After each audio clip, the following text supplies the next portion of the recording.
У перші роки після проголошення незалежності військові паради в Україні взагалі не проводились. Військову міць країна не демонструвала. Україна офіційно позиціонувала себе як без'ядерна та позаблокова держава. Перший парад до дня народження країни відбувся у 1994 році. Військова техніка проїхала Хрещатиком лише 98-го. Як змінювалась Україна усі ці роки незалежності? Далі очима нашої Олени Стецюк. Бажаю здоров'я, товариші курсанти! Це перші військові паради молодої незалежної України за участі військової техніки. 2001 рік, 10 років незалежній Україні. Хрещатиком пройшли 1500 військових. Країна представила нові танки та зенітно-ракетні комплекси. 2008 рік, перший за останні 7 років парад за участі військ і техніки. 19 парадних розрахунків, 144 одиниці озброєння та військової техніки. Над столицею прилетіли 35 літаків, бомбардувальники, штурмовики та бойові гелікоптери.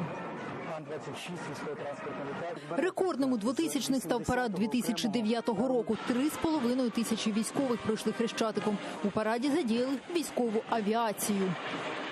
З 2010 по 2013 під час президентства Віктора Януковича паради у Києві взагалі не проходили. Традицію поновили 2014-го після анексії Криму та у розпал російської агресії на сході України.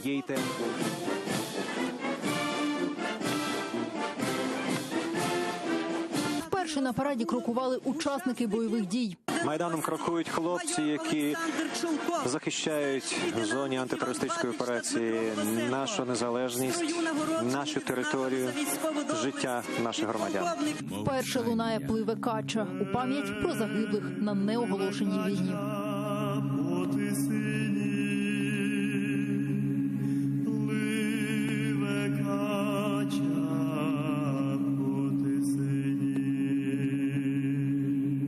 «145 одиниць техніки, позашляховики, бронетранспортери, смерчі. Частина техніки і військовослужбовців після параду попрямували у зону АТО. 2015 рік – розпал бойових дій на Сході. На параді Збройні сили, Нацгвардія та оркестр. 25-та річниця незалежності, масштабне дійство, понад 200 одиниць техніки та 4 тисячі військовослужбовців.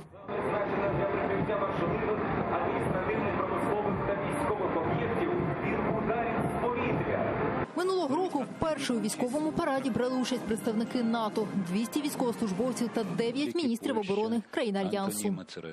2018 рік – остаточне прощання з радянським минулим. 4,5 тисячі захисників в новій військовій формі під марш нової української армії.